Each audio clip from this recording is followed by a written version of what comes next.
Welcome to Mechanic. Today we have a 2023 Chevy Bolt. On this vehicle I have the window regulator removed from it for replacement. Now you may decide to replace the whole unit, or if maybe you decide to replace just the motor unit. A lot of times you can buy the whole unit, being it all together as one, for actually cheaper than if you buy just the motor, but that's it. So you need to remove this completely from the vehicle to be able to replace this motor. And then with the motor, or to remove the motor, we're just going to flip it over, right?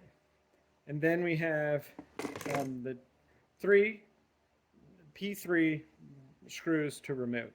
One thing we want to always make sure is when this motor pops out, we want to make sure that this spindle here, that the cables go wrap around, doesn't come out with it, because otherwise the tension on these cables will be unbound, and then you have to wind them back up or just get a new full regulator to begin with.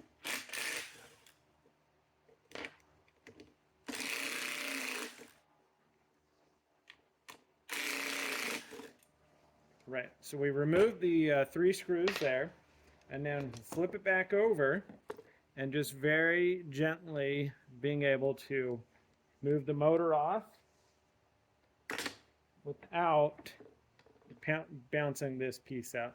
Because you can rewind them, but one cable goes around this way and one goes around the other way, and so it takes a bit of a finesse to figure that out. So that's the separation of our motor for replacement if we feel, if that's the method we want to go. So now when ready to put your new motor back on, one thing you're always going to check the splines in here, because it could be that your motor is actually still good or was good, and either these splines had rounded off or these had rounded off and this piece broke. So it might be a combo of that. But if not, we've investigated that and they're all good. So now we can sit our motor in, line up where the screws go, and make sure that we have it oriented the way that it goes. And it can't go another way, because if you spin it around, none of the screw holes will line up. So now, just being able to install the screws and tighten them down.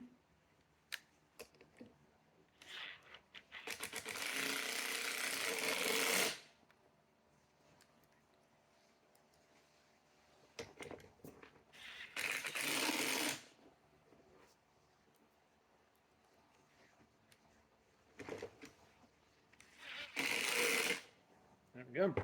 And so that would be the replacement of your motor unit, if that is all that was actually necessary. One thing also to visually look at is how well you've got some lubricant here, but these plastic pieces, and especially these wheels, those are the pieces that break a lot of times, and that's when you're going to start hearing some crunchy noises inside the door. And so that's when you should be like, okay, it's time to get a window regulator. So thanks for watching Mechanic, where you can be the mechanic.